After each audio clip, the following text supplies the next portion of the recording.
안녕하세요. 내년이면 초등학교에 들어가는 아들을 둔 40살 아저씨입니다. 저는 2년 전에 이혼을 했는데요.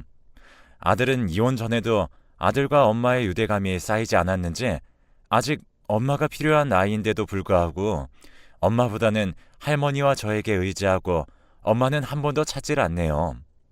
그도 그럴 게 아이를 낳기만 했지 낳고 나서는 갑자기 자기 일에 몰두하겠다며 아이를 키우기보다 사업을 키우는 걸 더 중요시했던 사람이라 제가 아들의 육아를 거의 담당했을 뿐더러 집안일도 제가 다 했었죠. 저는 아버지의 사업 중에 하나를 맡아서 작은 중소기업을 운영 중에 있습니다. 아버지의 주 사업은 저희 큰형이 맡아서 하고 있었고 저는 사업에 큰 욕심도 없었기 때문에 전혀 불만이 없었죠. 그렇지만 아버지는 제가 야망도 없이 사업을 확장하려는 생각도 하지 않고 큰 노력을 기울이지도 않는 것이 영 못마땅하셨는지 사업에 도움이 될 만한 집안과의 자리를 자주 주선하셨습니다.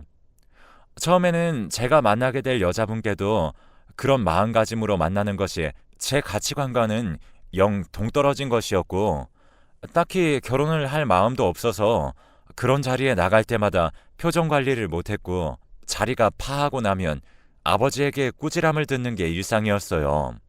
그런데 여느 때처럼 아버지는 사업에 큰 도움이 될 만한 집안과 식사 자리를 마련했으니 꼭 나오라며 언지를 주셨었죠. 이번에 나오지 않으면 제 사업이고 뭐고 다 형에게 물려주고 저에게는 땡전 한 푼도 주지 않으시겠다면서 단단히 으름장을 놓으셨습니다. 어쩔 수 없이 옷을 차려입고 자리에 나갔는데 거기에서 바로 아내를 만났습니다. 처음에는 흐린 눈으로 앉아 있으려고 했었는데 아내의 미모에 저도 모르게 넋을 놓고 바라보고 있었어요. 이야기를 들어보니 그동안 경영 공부도 할 겸 외국 사업 파트너들과 인맥도 넓히기 위해서 미국에서 유학을 3년 넘게 하다가 한국으로 돌아온 지 한 달도 지나지 않았다고 하더라고요. 이제 슬슬 결혼도 생각해야 하는 나이니 좋은 상대가 나타나면 얼마든지 결혼할 거라는 말도 덧붙였습니다. 상대편도 저희 집안과 제가 꽤나 마음에 들었는지 그 말을 한 후에는 일제히 저에게로 시선이 쏠리더라고요.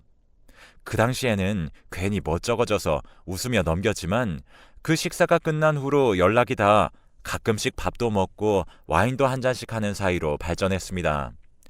그러면서 이런저런 이야기를 할수록 저와 인생 가치관도 너무 잘 맞고 성격도 서로 닮아 있으면서도 부족한 부분을 채워주었습니다. 만날수록 서로 인연이다 싶었는지 자연스럽게 연인 사이로 발전했습니다. 양가 집안 어른께 알리면 바로 결혼을 하라고 등 떠미실 것 같은 예감에 저와 아내는 각자 집에는 말하지 않고 조심스럽게 연애를 했습니다. 아내는 연애를 시작하면서 먼저 규칙을 정했는데 바로 혼전순결이었습니다. 자기가 미국에서 사는 동안 자유로운 성생활을 하는 친구들을 너무 많이 봐서 자기는 오히려 결혼도 하지 않고 그런 행위를 하는 것 자체에 거부감이 생겼다면서 혼전순결만은 꼭 지키고 싶다고 했습니다. 미국에서 살다가 와서 오히려 너무 개방적인 사람이면 어쩌나 싶었는데 오히려 그렇게 말해주니 마음을 놓을 수 있었습니다. 그 후로 1년을 연애하면서 아내와 저는 스킨십보다는 정신적인 교감을 더 중요시했습니다. 그리고 이야기를 할수록 점점 더 아내에게 빠져든 저는 아내에게 이제 그만 결혼하자고 이야기를 먼저 꺼냈고 다행히 아내도 저와 같은 생각이었는지 지체 없이 좋다고 해주었습니다. 그 후로 저희는 양가 부모님들께 저희가 연애를 해왔다는 사실을 알리고 결혼 허락을 구했습니다. 저희 부모님은 영 제가 여자에 관심이 없는 줄 알았는데 어쩜 그렇게 복덩이 같은 색시를 구할 생각을 다 했냐고 하시면서 저를 칭찬해 주셨어요. 그렇게 저 때문에 기뻐하시는 모습을 본 게 너무 오랜만이라 저도 덩달아 기분이 좋아졌었죠. 장인어른과 장모님도 마찬가지였습니다.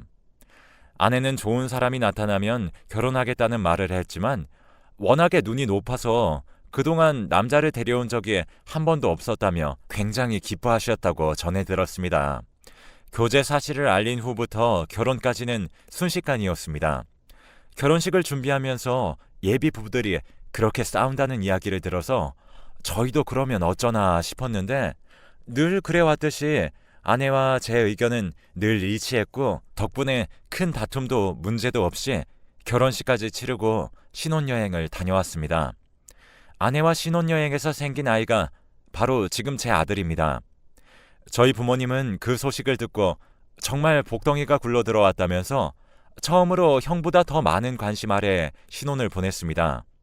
물론 신혼을 즐기지 못한 채 아이가 바로 생겨버려서 조금 아쉬웠긴 했지만 제 나이도 30이 넘었으니 조금만 더 늦었으면 너무 늙은 부모가 되는 건 아닐까 걱정도 했었거든요. 아내도 저보다 어렸지만 그래도 30이 넘는 나이였었거든요.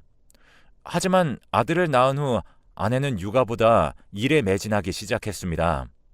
물론 아내가 하고 있는 사업이 훨씬 더 크고 돈도 더 많이 벌 수 있는 건 맞았지만 아내는 엄마로서의 역할은 전혀 하려고도 하지 않았습니다. 아이가 젖을 떼기도 전에 일을 하러 여기저기 거래처를 돌아다니며 계약을 따내기에 급급했습니다. 아이도 아이지만 아내의 몸도 걱정이 되었죠. 자기는 튼튼해서 괜찮다고는 했지만 한 번은 회사에 출근을 하다가 운전 도중에 갑자기 실신을 해서 크게 교통사고가 났습니다. 크게 다친 건 아니었지만 너무 놀라 온 가족이 가슴을 쓸어내렸었네요. 그런데도 아내는 쉬지 않고 일을 했습니다. 장인어른도 그런 아내를 보고 회사 일은 몸부터 괜찮아지고 나서 하라며 집으로 돌려보내셨습니다. 하지만 집에만 있는 것이 답답했던 것인지 아내는 집에 있는 동안 우울증에 걸려 아이를 돌보지도 않고 내내 잠만 잤어요. 저도 어엿한 회사를 운영하는 사람이었는데 아내와 아이를 돌보느라 회사는 어떻게든 어영부영 굴러가게끔만 만들어 놓기 바빴습니다. 아버지는 그런 제 모습을 보고 제가 늘 그렇다는 식으로 이야기하시면서 어떻게 가정이며 회사며 둘 다 제대로 하는 일이 없냐면서 저를 나무라셨죠. 저도 제 스스로 자괴감을 느꼈지만 제가 손을 놓으면 아버지 말처럼 늘 뭐 하나 제대로 하지 못하는 놈이 될 것 같은 느낌이 들었었죠. 예전이라면 그렇게 해버리고 흘러가는 대로 놔뒀을지도 모르지만 아들을 보며 부끄러운 아빠보다는 자랑스럽고 멋있는 아빠가 되고 싶었습니다. 아내에게도 믿음직스러운 남편으로 있고 싶었고요. 그래서 정말 이악 물고 하루에 3-4시간을 쪽잠을 자가면서 아내를 돌봐주고 밤마다 우는 아이를 달래고 회사를 운영했습니다. 그러다 보니 저도 정말 제 몰골을 보면 안쓰럽다는 생각에 절로 들 정도로 다크서클이 심하게 내려오고 살이 쏙 빠졌었습니다. 장인어른은 1년 만에 얼굴이 퍽 상해버린 저를 보시고서는 고생이 많다며 저에게 미안해하셨습니다. 그래도 장인어른이 도와주신 덕분에 제 사업도 크게 영역을 확장해 나가고 있었고 좋은 기회들도 많이 생겼어요. 그러다 미국까지 사업을 확장하는 게 좋을 것 같다는 회사 내부의 의견이 나왔습니다. 심지어 꽤 좋은 아이템이었기 때문에 놓칠 수가 없어서 제가 직접 미국으로 가서 최소 3개월은 한국과 미국을 왔다 갔다 하며 사업을 정착시켜야 했습니다. 아내와 태어난 지 2돌도 지나지 않은 아이를 한국에 두고 떠나기에는 마음이 불편해져서 고민하고 있던 찰나에 아내가 먼저 저에게 함께 미국에 가서 있으면 안 되냐고 물어봤습니다. 자기도 미국에서 살았었고 한국에서 일도 못하고 이렇게 집에만 있을 바에는 차라리 미국에 가서 쉬는 게 나을 것 같다면서요. 아내가 그렇게 이야기해주니 저는 그동안 고민하던 것들이 싹 정리가 되었습니다. 덕분에 조금 더 홀가분하게 미국으로 떠날 수 있었습니다. 미국으로 건너간 후 아내는 유학 시절의 친구들도 만나고 한국에서 생활할 때보다는 훨씬 더 밝아진 얼굴이었습니다. 여전히 아들을 돌보는 일은 뒷전이었지만 아내도 이제 겨우 몸도 마음도 놓았는데 아들을 돌보라고 떠맡겼다가는 다시 안 좋아지면 어떡할까 싶어 제가 베이비시터와 번갈아가며 돌보았죠. 저는 아내가 알아서 친구들을 만나고 잘 놀면서 스트레스를 풀고 들어오는 것만으로도 충분히 편해졌습니다. 미국에서 저는 갖은 회사의 거래처를 돌아다니면서 처음으로 사업을 엄청나게 확장시켜 나갔고 장인어른도 자신이 알고 있던 인맥을 꽤나 많이 소개시켜 주셨습니다. 가끔은 아내가 직접 저에게 도움이 될 만한 사업가들을 저에게 소개시켜 주기도 했었고요. 그러던 중 한 백인 사업가를 소개시켜 주었는데 자기가 유학 생활을 할 때 큰 도움을 받았던 친구라고 했습니다. 아내가 소개해 준 친구 덕분에 수월하게 계약을 척척 진행해 나갈 수 있었습니다. 그래서 고마운 마음에 잠시 머물고 있는 저희 숙소에서 직접 만든 저녁이라도 대접하고 싶다고 하니 호탕하게 웃으면서 자기는 한국의 불고기를 너무 좋아한다며 불고기를 꼭 해달라고 했습니다. 그리고 초대한 저녁 식사에는 그 친구와 친구의 딸이 함께 방문했습니다. 알고 보니 미혼부였던 그 친구는 4살이 된 딸을 혼자 키우고 있었습니다. 자기 딸의 엄마도 동양인이었다면서 그래서 가끔은 딸에게 한국식으로 음식을 해줬는데 그때 저희 아내가 메신저로 많이 알려주었었다며 고마운 친구라고 했었습니다. 아내의 유학 시절에는 딸이 울면 어떻게 해야 할지 몰라 허둥지둥 거리고 있으면 늘 제 아내가 상황을 해결해 줬었다며 지금은 기억을 못할 테지만 자기 딸은 저희 아내를 엄마로 생각했었다며 웃으면서 말했습니다. 아이를 잘 돌보는 아내의 모습은 저도 본 적이 없었던 터라 조금 신기하기도 했지만 한편으로는 찝찝한 마음도 피어났습니다. 아들이 잠투정을 부리며 울 때에도 한 번도 제대로 안아주지 않았던 아내가 그 전에 다른 아이는 잘 돌봐주었다는 게 사실 상상이 가지 않았거든요. 하지만 이런저런 이야기를 하다 보니 아내의 유학 시절 이야기도 듣고 술도 한 잔 곁들이다가 시간이 너무 늦어져 그 친구가 저희 숙소에 하룻밤만 묵고 가기로 했습니다. 술도 마셔서 차를 운전할 수도 없었기 때문이죠. 한국은 대리운전이다 뭐 대중교통이며 택시며 잘 되어 있는 편이었지만 미국은 그렇지 않았습니다. 저희 숙소는 번화가였지만 그 친구의 집은 꽤나 멀리 떨어진 곳이었거든요. 그래서 자신의 차가 아니면 집으로 돌아갈 방법이 없었죠. 그래서 그 친구는 저희 숙소에 하룻밤 묵고 다음날 이른 아침 떠났습니다. 그리고 일주일 후에 저희도 한국으로 돌아왔어요. 돌아온 한국에서는 뜻밖의 기쁨이 저희를 맞아주었습니다. 아내가 둘째를 임신한 거였어요. 아내는 한국에 돌아온 후로 아들을 살뜰히 보살피기 시작했습니다. 그리고 연이은 둘째 소식에 이제 뭐든 잘 풀리려나 싶었습니다. 임신을 한 동안에는 정말 최선을 다했습니다. 혹시 지난번 첫째 아이를 임신했을 때 제가 아내에게 무심했던 건 아닌가라는 생각이 들어 이번에는 아내가 먹고 싶은 것, 하고 싶은 것 모두 하게 해주었습니다. 아내도 그런 저에게 항상 고맙다고 했었고요. 회사의 사업이 확장돼 버리는 바람에 할 일이 2배가 늘었지만 늘 주말에는 아내와 시간을 보내고 태교에 힘썼습니다. 하지만 전혀 힘들지 않았어요. 그제서야 제 가정에 주는 안락함과 편안함을 느끼게 되었거든요. 시간은 빠르게 흘러 아내가 마지막 달이 되었는데 출산을 2주 앞두고 있었던 평일 낮에 집에 혼자 있다가 양수가 터져버렸습니다. 저도 회사에 있다가 그 소식을 듣고 헐레벌떡 병원으로 달려갔습니다. 제가 병원에 도착했을 때는 이미 아내는 수술실에 들어간 후였어요. 너무 미안한 마음에 어찌할 바를 몰라 발만 동동 구르고 있었을 때였습니다. 3시간이 지난 끝에 아이가 잘 태어났다고 소식을 전해주러 온 의사 선생님은 태어난 아기의 아버지 되시는 분을 찾으시더니 제가 아이의 아빠라고 하자 조금 당황하시는 듯 했습니다. 아이와 산모는 건강한지를 먼저 물었지만 의사 선생님은 다시 한 번 더 산모의 이름을 확인하시며 산모의 남편분이 맞냐고 하셨습니다. 저는 덜컥 겁이 나서 무슨 일이 생긴 거냐고 물었지만 의사 선생님은 산모와 아이는 건강하게 태어났다고 하시고선 뒤에 무언가를 더 말하려고 하시다가 끝내 말을 삼키셨습니다. 그리고 2시간 후면 아이를 볼 수 있으니 어디로 오시면 된다는 설명을 곁들이시고는 급하게 자리를 뜨셨습니다. 저는 먼저 아내의 상태부터 확인했습니다. 아내는 다행히 곧바로 의식도 차렸습니다.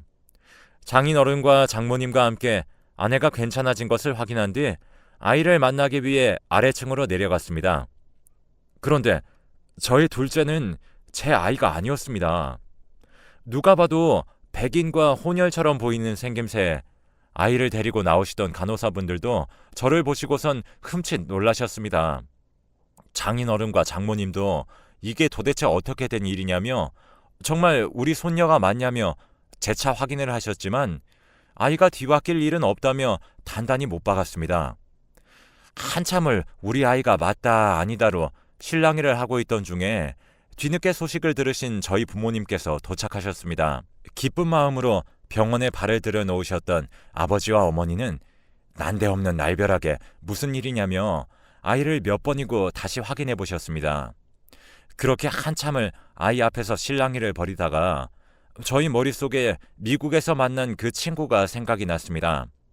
그 생각이 머릿속을 스치자마자 저는 바로 아내의 병실로 올라가서 저 아이가 내 아이가 맞는 거냐고 물었습니다.